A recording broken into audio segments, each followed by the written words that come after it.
Okay, so this is the craziest thing that ever happened to me. I think a lot of crazy shit has happened to me because I was young, naive, and stupid. But I didn't create this situation. This actually just happened to me. Okay, so at the ripe age of 19 to 20, I live in an apartment with my best friend off of 35th and Troost in Kansas City, Missouri. And it's late, it's like 3 a.m., and we're watching one of two channels that will play on TV, and it is Maury. And we are high and giggling, and then we hear a knock on the door. So I'm like,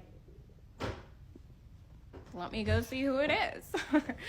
And so I walk over and I look through the peephole, and it is a tall, handsome black guy wearing extremely nice outfit. So I'm like, this is strange. And I open up the door, and he just starts kind of blabbering. He's like, hi. He's like, I was asleep in my car from getting too drunk at the club. He's like, but then the police knocked on my window, and they're like, hey, you can't sleep here. You either need to go outside or you need to leave. And he had obviously been drinking, so he didn't want to leave in that moment because then he would get pulled over. So he went upstairs, and he's like, my girlfriend lives in the store over here, but she is apparently already asleep, and she's not answering the door. And I was like, so you want to come in? And he's like, essentially yes. And I'm like, sure. Okay, so he comes in, we're chatting, it's very friendly, he's thirsty, we don't have anything to drink, we run down the street to the gas station, we come back, see his Bentley parked in the bus lane right in front of our apartment. I'm like,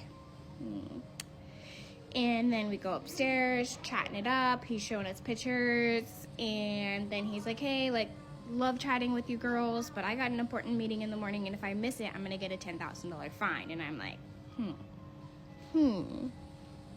what exactly is it that you do? And he's like, oh, I'm just a Chiefs player. And I'm like, okay, And so he goes to bed, sleeps on the couch. Me and my friend go to my room, have a little sleepover, just, and I set my alarm. I wake him up in the morning. He is very appreciative. He's very nice. He thanks me like 50 times. And then he gives me his phone number, and he's like, oh, by the way, he's like, if you receive a mysterious Christmas present, like, that's from me. And I'm just like, okay, like, no big deal. Like, have a good day. Don't miss your meeting. And practice. And he leaves. I go back to bed.